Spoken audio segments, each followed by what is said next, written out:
श्री स्वामी समर्थ. मित्रांनो, भगवान शिव म्हणतात की माणसाच्या आयुष्यात खरे दुःख काय आहे.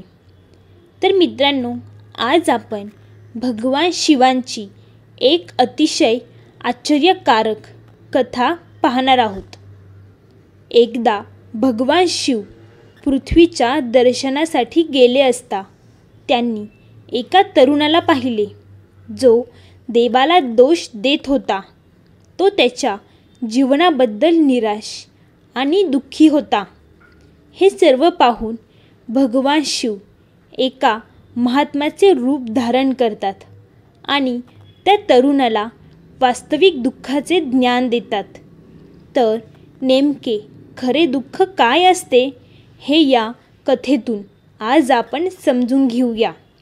मित्रांनो, जर तुम्ही ही कथा अर्धवट सोडून देण्याची चूक करू नका, कारण ही कथा जो ऐकेल त्याला अपेक्षित फळ नक्की मिळेल.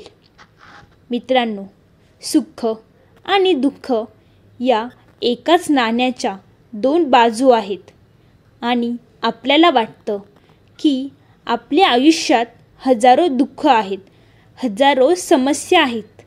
पण जर तुम्ही ते वास्तववादी रीतीने बघितलं आणि हे जर तुम्हाला नीट समजलं तर तुम्हाला समजेल की आपल्या आयुष्यात एकच दुःख आहे आणि ते कोणते आहे आणि जे दुःख आहे त्या दुःखावर उपाय काय आहे हे आपण या कथेतून जाणून घेण्याचा प्रयत्न करणार आहोत. तर मित्रांनो, एक केशव नावाचा माणूस होता. तो खूप आळशी होता आणि त्याच्या आयुष्याबद्दल तो खूप निराश होता. याचे कारण म्हणजे आजवर त्याने आयुष्यात काहीही मिळवलं नव्हतं. तो काहीच करत नव्हता, म्हणून त्याच्या कुटुंबियांनीही याची खूप काळजी वाटत होती. त्याने बाहेर जाऊन काहीतरी चांगलं काम करावं अशी त्याच्या घरच्यांची इच्छा होती, पण त्याने त्यांचे ऐकले नाही. त्याचे कुटुंबीय त्याला इतरांची उदाहरणे देऊन टोमणे मारायचे. त्याला नानाविध गोष्टी सांगितल्या गेल्या, पण त्याचा काहीही फरक पडला नाही. तर त्याने त्याचे सर्व मित्र यशस्वी झाले होते. कोणी चांगला व्यवसाय करत होते तर कोणी चांगली नोकरी करत होते. म्हणूनच जेव्हा जेव्हा ते लोक भेटायचे तेव्हा ते स्वतःची हुशारकी मारायचे. पण केशव काहीच करायचा नाही. तो नेहमी प्रत्येकाला एकच सांगत असे की मी प्रयत्न करतोय, परंतु त्याच्या प्रयत्नांचे परिणाम कोणालाही दिसत नव्हते. लवकरच अशी वेळ आली की केशव सर्वांपासून आपला चेहरा लपवायचा, जेणेकरून कोणी त्याला विचारू नये की तो काय करतो. म्हणूनच तो कधीच कोणाच्या समोर आला नाही. हळूहळू त्याचे मन उदास होऊ लागले. केशव आत्ता खूप निराश वाटत होता. जणू तो या पृथ्वीवरचं ओझं असल्यासारखं त्याला वाटत होतं. एके दिवशी त्याच्या मनात हा विचारही येऊ लागला की माझ्या हातात काही नसेल तर मी काय करू. एकटा बसून तो रडत राहिला आणि देवाला दोष देत राहिला. एके दिवशी तो घरातून चोरून कुठेतरी जात होता. तेव्हा वाटेत त्याने पाहिले की एक महात्मा लोकांचा उपदेश देत होते आणि केशवला कोणी पाहू नये म्हणून तो तेथेच तोंड लपवून उभा होता आणि ते शब्द ऐकत होता. महात्माजी आपल्या प्रवचनात सर्वांना सांगत होते की दुःख हा आपला सर्वात मोठा साथीदार आहे आणि तो आपल्याला जगण्याचा योग्य मार्ग सांगतो, ज्यातून आपण शिकलं पाहिजे. आपण इच्छित असल्यास आपण आपल्या दुःखांना आपल्या जीवनात आपला गुरु बनू शकता आणि तुम्ही त्यातून शिकू शकता की तुम्हाला हवे असल्यास तुम्ही तुमच्या दुःखात बसून रडू शकता, पण तुम्हाला यातून काही फायदा होणार नाही. याउलट तुम्ही दिवसेंदिवस कमकुवत आणि अधिक निराश होत जाल. केशव गुपचूप त्या महात्माजींचे म्हणणे ऐकत होता. प्रवचन संपताच केशव महात्माजींकडे गेला आणि म्हणाला, हे महात्माजी, काही क्षणापूर्वी तुम्ही दुःखाला तुमचा गुरु म्हणत होता. आपण म्हणत होता की आपण दुःखातून शिकले पाहिजे. आपण त्यांना आपले गुरु केले पाहिजे. पण मी माझ्या दुःखाने त्रस्त आहे. माझ्या आयुष्याने त्रस्त आहे. आजवर मी कितीही दुःखाचा सामना केला तरी माझी दुःख मला काही शिकवत आहेत असं मला कधीच वाटलं नाही. त्यापेक्षा मला नेहमी वाटतं की तो मला दुखावतोय, त्रास देतोय आणि दुःखाचं दुःख खूप भयंकर असतं.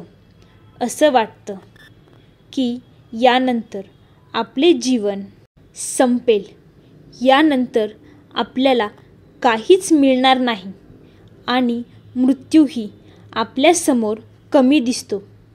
जेव्हा लोक तुम्हाला टोमणे मारतात की तुम्ही काय करत आहात, तेव्हा ते तुम्हाला खूप त्रास देतं आणि मी त्याला काही बोलू शकत नाही. केशवचे म्हणणे ऐकून महात्माजी म्हणतात, बेटा, तुमच्याबद्दल काय दुःख आहे आणि तुम्ही दुःखाबद्दल असे का बोलत आहात? केशवने आपल्यासोबत घडलेला सर्व प्रकार महाजींना सांगितला आणि म्हणाला, हे महात्मा, माझ्या समस्येवर तुमच्याकडे काही उपाय आहे का? केशवचे बोलणे ऐकून महात्माजी हसले आणि म्हणाले, बेटा, जेव्हा तुझ्या आयुष्यात खरे दुःख येईल तेव्हा तू माझ्याकडे ये. तुझ्या दुःखाचे उपाय मी तुला नक्की सांगेल. महात्माजींचे बोलणे ऐकून केशवला आश्चर्य वाटले. आजवर जे दुःख भोगले ते खरे दुःख नाही का, हे त्याला समजत नव्हते. आजवर त्याने जे दुःख सोसले, लोकांचे टोमणे सोसले, जे त्रास सहन केले, तेच खरे दुःख नाही का? पुढे तो मनातल्या मनात म्हणतो की माझीच माणसे मला समजू शकत नाही, तर हे महात्माजी मला कसे समजून घेणार? असा विचार करून केशव तेथून निघून आपल्या घराकडे गेला. आत्ता लोकांचे टोमणे ऐकून केशव खूप कंटाळला होता आणि खूप निराशही झाला होता. त्यामुळे त्याने ठरवलं की आत्ता काहीतरी करायचं. तेव्हा त्याने वडिलांकडून थोडे पैसे घेतले आणि त्या पैशांतून त्याने व्यवसाय सुरू केला. त्याच्या वडिलांना खूप आनंद झाला की निदान आपला मुलगा काहीतरी करू पाहतोय, पण त्याला व्यवसायात यश मिळत नव्हते. त्यामुळे तो खूप नाराज झाला होता. केशवला काय करावे आणि आपला व्यवसाय पुढे कसा न्यायचा हे समजत नव्हते. आता पुढे काय करावे, व्यापार कसा वाढवावा? तेव्हा त्याचे वडील त्याला म्हणाले, बेटा, काही हरकत नाही, असेच प्रयत्न करत राहा. आज नाही तर उद्या तुला यश नक्की मिळेल. केशवने वडिलांची आज्ञा पाळली आणि आत्ता तो आपल्या व्यवसायात अधिक मेहनत करू लागला. हळूहळू त्याला यश मिळू लागले. अवघ्या 2 वर्षातच तो मोठा उद्योगपती झाला. आता त्याच्याकडे संपत्तीची कमतरता नव्हती. ज्यांना पूर्वी केशव आवडत नव्हता तेच लोक आत्ता त्याला पसंत करू लागले आणि त्याच्या कामाचे कौतुक करू लागले. त्याचे आईवडील आता आपल्या मुलावर त्याच्या यशाने खूप आनंदी होते. हळूहळू केशवच्या मित्रांची संख्या वाढत गेली. केशवच्या काही मित्रांनी त्याला आपला व्यवसाय अधिक वेगाने वाढवावा असा सल्ला दिला की केशव, आज तुम्ही या शहराचे फक्त सर्वात मोठे व्यापारी आहात, तेव्हा तुम्हाला खूप आनंद होतो की तुमच्यासोबत इतके लोक आहेत. त्याचबरोबर असा विचार करा की तुम्ही या राज्यातील सर्वात मोठे उद्योगपती व्हाल, तेव्हा तुमच्या ठिकाणी लोकांची गर्दी होईल. लोक तुम्हाला भेटण्यासाठी वेळ काढतील. या राज्याच्या राजालाही तुम्हाला भेटण्याची इच्छा असेल. तो तुमची स्तुती करेल आणि जर कधी अशी गरज भासली तर तो तुमच्याकडे पैसे घ्यायला नक्की येईल. केशवला त्याच्या मित्रांचे हे विधान खूप आवडले. केशवला वाटले की माझे मित्र बरोबर आहे. मी माझा व्यवसाय मोठा करून त्याचा प्रसार केला पाहिजे, तर प्रत्येकाला माझ्याबद्दल माहिती होईल आणि प्रत्येकाला समस्या ओळखता येतील. कोणताही विलंब न लावता, वेळ वाया न घालवता त्यांनी आपल्या व्यवसायात अधिक मेहनत सुरू केली. पण यावेळी त्याला धीर नव्हता. त्यामुळे आपला व्यवसाय लवकर मोठा व्हावा ह्यासाठी त्याने काही अयोग्य पावले उचलली. त्याने अनेक लोकांकडून मोठ्या प्रमाणात कर्ज घेतले. त्यामुळे त्याच्यावर खूप कर्ज जमा झाले होते आणि एवढ्यावरच तो थांबला नाही, तर जास्तीत जास्त नफा कमवण्यासाठी त्याने आपल्या मालाचा दरही खराब केला. त्यामुळे त्याची संपत्ती पूर्वीसारखी राहिली नाही. पण तो त्याच्या मित्रांचे ऐकत राहिला. ते जे सांगतील ते तो करत राहिला. आपल्या व्यवसायात आणखी वेगाने वाढ व्हावी यासाठी त्याने आपल्या इतर छोट्या व्यावसायिकांविरुद्ध कट रचण्यास सुरुवात केली. त्यामुळे त्याच्या मनाला पूर्वीसारखी शांतता राहिली नाही. त्याला आत्ता रात्री झोप येत नव्हती. आत्ता त्याच्या मनात एकच विचार होता की आपला व्यवसाय राज्यभर कसा पसरवायचा आणि तो या राज्यातील सर्वात मोठा व्यापारी बनतो.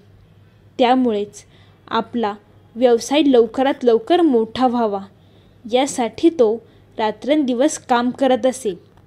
केशवकडे नोकर व सर्व सुखसोयी होत्या, पण असे असूनही त्याला त्या गोष्टींचा फायदा घेता आला नाही, कारण त्यांचा संपूर्ण फोकस फक्त आपल्या व्यवसायापुढे नेण्यावर होता. हे पाहून तो त्या महात्माजींकडे गेला आणि त्यांना म्हणाला, हे महात्माजी, तुम्हीच सांगितले होते की जेव्हा माझ्या आयुष्यात खरे दुःख येईल तेव्हा मी तुमच्याकडे यावे. म्हणूनच आज मी इथे आलो आहे. आज मी खूप दुःखी आहे. मला रात्री झोप येत नाही. माझ्याकडे सर्व काही असूनही मी त्यांचे नुकसान सहन करू शकत नाही. त्यांनी आपली सर्व गोष्ट महात्माजींना सांगितली. महात्माजी केशवला म्हणतात, बेटा, तू पहिल्यांदा आलास तेव्हाही तू खूप दुःखी होतास, पण मग तुझ्या दुःखातून तू काय शिकलास? महात्माजींचे म्हणणे ऐकून केशव म्हणाला, हे महात्माजी, जेव्हा माझ्या आयुष्यात काहीच करू शकलो नाही तेव्हा मी माझ्या दुःखातून शिकलो की फक्त विचार करून काहीही साध्य होणार नाही. त्यासाठी आपल्याला काहीतरी करावे लागेल आणि फक्त कोणतेही काम करणे म्हणजे यश नाही. त्या कामाचे पालन केले पाहिजे.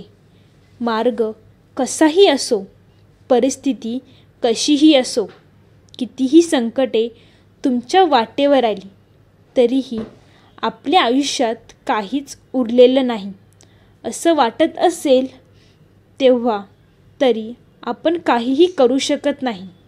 आपल्या कामावर चिटकून राहा. माझ्या कामात यश मिळेपर्यंत, ध्येय गाठेपर्यंत मी हे काम करत राहील असा विचार करून या कामात मी नक्कीच यशस्वी होईल. कारण लोक फक्त यशस्वी लोकांना महत्त्व देतात, त्यांच्या कर्माला नाही. केशवचे हे सर्व शब्द ऐकून महात्माजी म्हणू लागले, बेटा, जेव्हा तुझ्या आयुष्यात खरे दुःख येईल तेव्हा तू माझ्याकडे ये. मी तुमची समस्या नक्की सोडवील. असे सांगून महात्माजी तेथून निघून गेले. आजवर जे त्रास सहन केले ते खरे दुःख नव्हते हे त्याला अजूनही समजले नव्हते. आत्ता केशवच्या मनात एक प्रश्न निर्माण होऊ लागला की खरे दुःख काय आहे आणि त्याची ओळख काय आहे आणि या क्षणी मी खरोखर दुःखात आहे हे मला कसे कळेल. पण ते महात्मा काहीच बोलले नाही.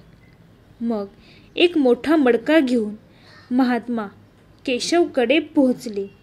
त्या भांड्यात सोन्याची नाणी होती. तेव्हा एके दिवशी महात्माजी केशवकडे जातात आणि म्हणतात की बेटा, हा मटका तू त्या झाडाखाली या मातीत गाडतोस का? कारण त्याचा मलाही काही उपयोग नाही.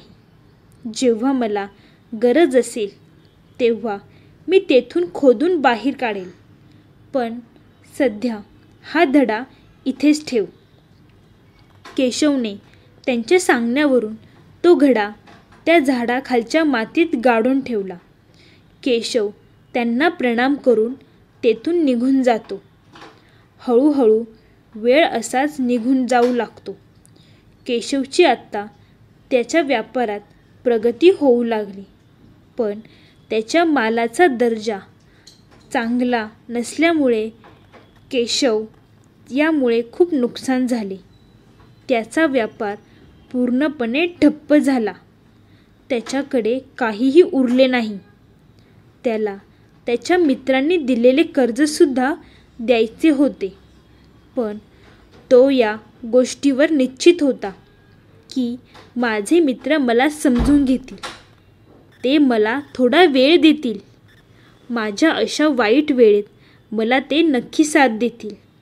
पण या उलट केशवच्या मित्रांनी त्याची साथ न देता त्याच्याकडे पैशाची मागणी करू लागले.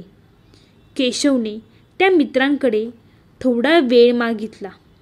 पण कोणीही त्याची वाईट वेळ आली असताना केशवच्या एकाही मित्राने त्याला कर्ज फेडण्यासाठी वेळ दिला नाही. या उलट त्यांना जीवे मारण्याच्या धमक्या देऊ लागले. त्याच्या मित्रांकडून हे सर्व ऐकून केशवला खूप आश्चर्य वाटले. त्याच्यासोबत सर्व काही उलट होऊ लागलं. त्याने सर्व जवळचे शुभचिंतक त्यांच्यापासून दूर जाऊ लागले. हळूहळू त्याच्याकडे असणारी संपत्ती निलास होऊ लागली. केशवकडे आत्ता काहीही उरले नाही. केशव त्याच्या वडिलांकडे मदत मागू लागला की लोकांचे कर्ज फेडण्यासाठी मला थोडे पैसे हवे आहेत. केशवचे वडील म्हणाले, बेटा, माझ्याकडे आत्ता फक्त माझे घर उरले आहे आणि हे घर जर विकले तर मी आणि तुझी आई कोठे राहणार? मला क्षमा कर बेटा. वडिलांचे बोलणे ऐकून केशव तिथून काहीही न बोलता निघून गेला. तो विचार करू लागला की मी पूर्णपणे नष्ट झालो आहे. आत्ता मी जगून काय करू? म्हणून तो एका उंच टेकडीवर पोहोचतो व चढत असताना त्याला महात्माजींचे शब्द आठवू लागले की महात्मा म्हणाले की तुला जेव्हा खरं दुःख असेल तेव्हा तू माझ्याकडे ये. मी तुझ्या समस्येचे निवारण नक्कीच करेल. हे शब्द आठवून त्याच्या मनात पुन्हा एकदा जगण्याची उमेद निर्माण झाली आणि केशव त्या महात्माजींकडे गेला आणि त्यांना प्रणाम केला. त्यांच्यासोबत जे काही घडले ते सर्व काही केशव महात्माजींना सांगू लागला. आणि तुम्ही म्हटले होते की तुला जेव्हा खरं दुःख होईल तेव्हा तू माझ्याकडे ये, मी तुझी समस्या दूर करेल. तेव्हा महात्मा केशवच्या बोलण्यावर हसू लागले आणि म्हणतात की बेटा, तुझ्या आयुष्यात जेव्हा खरे दुःख येईल तेव्हा तू माझ्याकडे ये. केशव पूर्णपणे कोसळला. केशव महात्माजींना म्हणाला, जे मी आजपर्यंत भोगले आहे ते दुःख नाही आहे का? मग दुःख कशाला म्हणतात? महात्माजी केशवला म्हणाले की बेटा, तुला आजपर्यंत जे दुःख झाले आहे त्यातून तू शिकलास. केशव म्हणाला, मी तर हे शिकलो आहे की जे लोक तुमच्या यशाच्या मागे धावतात ते तुम्हाला पुढे चालून दगा नक्की देणार, कारण अशी लोक तुमच्या संकटांच्या वेळी साथ सोडून देतील, परंतु तुमचा फायदा घेण्याचा प्रयत्न करतील. पण जे तुमच्या वाईट वेळेत साथ देतात तेच तुमचे खरे मित्र असतात आणि अशी लोक या जगात फार कमी असतात. अशा लोकांना नेहमी जपले पाहिजे. तुम्ही जे काही कार्य करता ते प्रामाणिकपणे करा, धैर्याने करा, स्वार्थीपणा करू नका, नाहीतर तुमच्यासोबत नेहमी वाईटच होईल आणि तुम्हाला याचे फार मोठे नुकसान होईल. केशवचे हे सर्व शब्द ऐकून महात्माजी त्याला मातीत गाडलेल्या भांड्यात घेऊन गेले. त्यांनी तो खड्डा खणला आणि केशवला ते भांडे सुपूर्द केले. महात्माजी केशवला म्हणाले, हे घे, आत्ता यातून तू तुझे काम करू शकतोस आणि जेव्हा तुझ्या आयुष्यात खरे दुःख येईल तेव्हा तू माझ्याकडे ये, मी नक्की सोडवीन. महात्माजींचे बोलणे ऐकून केशवला खूप आश्चर्य वाटले. हे खरे दुःख काय आहे हे त्याला समजत नव्हते, पण त्याने हातात घेतलेल्या भांड्याकडे पाहिले ज्यात सोन्याची नाणी होती. हे पाहून त्याच्या मनात वाटले की निदान आत्ता तरी थोडासा दिलासा मिळेल, मी माझ्या मित्रांना कर्जाची परतफेड करू शकेल आणि नवीन व्यवसाय सुरू करू शकेल. असा विचार करून केशवने महात्माजींना प्रणाम केला, त्यांचे आभार मानले आणि तेथून निघून गेला. त्या सोन्याच्या नाण्यांनी केशवने सर्वांचे कर्ज परत केले आणि पुन्हा एकदा स्वतःसाठी नवीन व्यवसाय सुरू केला.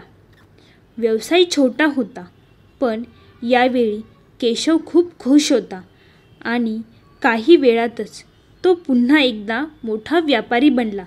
पण यावेळी तो खूप आनंदी होता, कारण यावेळी त्याने कुठलाही लोभ दाखवला नाही, ना त्याने कोणासाठी षडयंत्र रचले. याउलट त्याने आपल्या व्यवसायात पूर्ण प्रामाणिकपणे आणि मेहनतीने काम केले.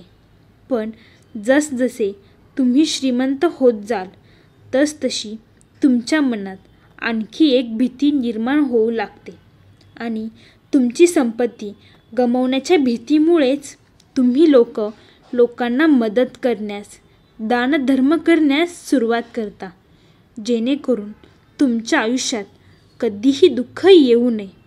परंतु हे जीवन सुखदुःखांचा संगम आहे, त्यामुळे सर्वांना सुखदुःखात जावे लागते.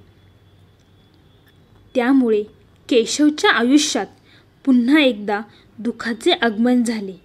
यावेळी त्याचे आई-वडील दोघेही मरण पावले. केशवचे आपल्या आई-वडिलांवर खूप प्रेम होते, त्यामुळे त्याचे मन खूप दुःखी होते.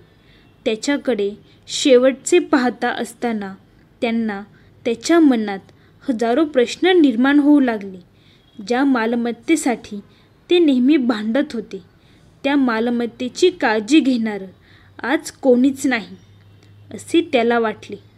आईवडिलांनी किती कष्ट केले, आयुष्यात जे काही गमावले ते सगळे इथेच राहिले.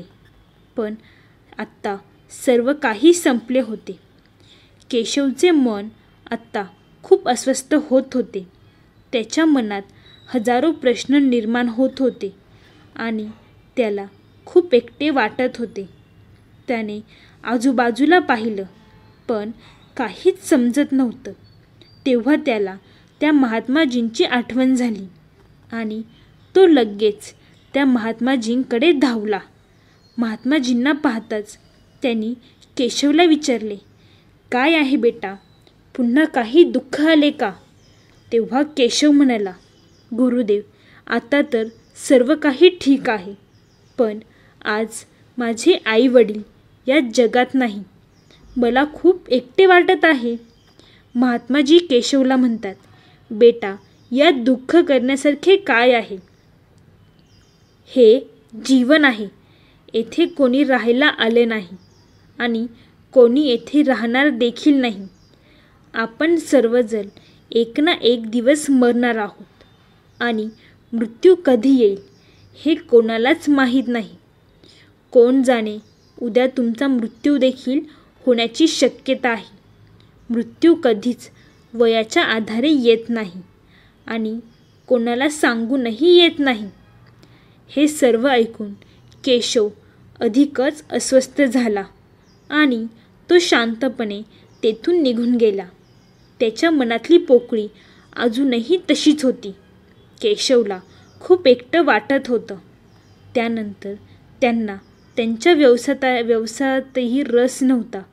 जेव्हा ते कोणतेही काम करू लागले तेव्हा त्यांच्या मनात अनेक प्रश्न निर्माण होऊ लागले. तो काय करतोय, का करतोय आणि त्याने हे का केले? त्याच्या मनात दुसरा प्रश्न निर्माण होऊ लागला की आपण येथे फक्त या जीवनाचा आनंद घेण्यासाठी आलो आहे का आणि एक दिवस मरणार आहे का? जीवनाचा खरा अर्थ काय आहे हे त्यांनी अनेक विद्वानांना विचारले आणि शक्य तितके संशोधन केले. मात्र त्याला कोणतेही समाधानकारक उत्तर मिळू शकले नाही आणि काहीच उत्तर न मिळाल्याने त्याच्या दुःखात आणखीनच भर पडली. त्यामुळे त्याच्या मनातील अस्वस्थता आणखीनच वाढली होती आणि त्याला समजले नव्हते की काय करावे, कोठे जावे आणि कोणाला विचारावे. तेव्हा पुन्हा त्या महात्माजीची आठवण झाली. केशव पुन्हा त्या महात्माजीकडे पोहोचला आणि त्याने मनातील सर्व काही त्या महात्माजींना सांगितले. महात्माजी केशवला म्हणतात, बेटा, तुझ्या आयुष्यात आज पहिल्यांदाच खरे दुःख निर्माण झाले आहे, ज्याला आपण दुःख म्हणू शकतो. आपण काय करतो आहेत, कोठे जात आहोत, आपण का करत आहोत हे कळत नाही. तेव्हा केशव महात्माजींना म्हणतात, हे महात्माजी, माझे दुःख दूर करा. महात्माजी केशवला म्हणतात की क्रोध, लोभ अशा अनेक इच्छा आपल्या सर्वांमध्ये मूळ धरतात, ज्यामुळे आपण आपले जीवन तुकड्यांमध्ये जगतो आणि आपली चेतना कधीही एकरूप होत नाही. आपली ऊर्जा देखील पूर्णपणे विखुरली जाते आणि आजच्या काळात आपल्याकडे तेवढा वेळही नाही, जेणेकरून आपण थोडा वेळ काढून स्वतःकडे वळून पाहू शकतो. स्वतःला समजून सांगू शकतो की प्रत्यक्षात येथे प्रत्येकजण आयुष्यभर फक्त दुःख आणि दुःखाबद्दलच ओरडत आहेत. तोडगा काढण्यासाठी शक्य ते सर्व प्रयत्न करतो, पण ज्याला आपण दुःख मानतो ते दुःख अजिबात नाही. मग त्याचे समाधान कसे मिळणार? या अशा परिस्थितीमुळे आपण स्वतःला दुःखी समजतो. स्वतःला अडचणीत समजून एका परिस्थितीतून बाहेर पडताच दुसऱ्या परिस्थितीत अडको, ज्यामुळे आपल्याला पहिल्या समस्येचा सामना करावा लागतो. त्याचबरोबर आपण दुसऱ्या समस्येलाही तोंड देत असतो आणि तेव्हा आपण या परिस्थितीचा त्याग करतो. तेव्हा आपल्याला वाटते की आपल्यासाठी एकच मार्ग आहे आणि तो म्हणजे मृत्यू. पण हा एक उपाय आणि मार्ग नाही. म्हणून जर तुम्हाला तुमच्या समस्यांचे निराकरण करायचे असेल तर स्वतःवर लक्ष केंद्रित करून घ्या आणि मरण्यापूर्वी आधी स्वतःला जाणून घ्या.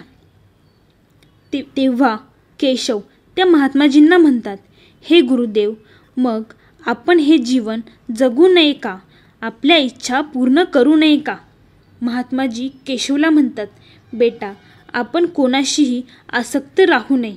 आपण आपल्या इच्छा मारल्या पाहिजेत. जास्त संपत्ती जमा करू नये, कारण आपल्या माणसांच्या इच्छा डोंगरावरून कोसळण्याच्या धबधब्यासारख्या असतात, ज्यावर कोणाचेही नियंत्रण नसते. परंतु जेव्हा तुम्ही स्वतःकडे लक्ष देण्यास सुरुवात करता तेव्हा तुम्ही स्वतःला ओळखता आणि समजून घेता. मग तुम्ही त्यावर नियंत्रण मिळवू शकता.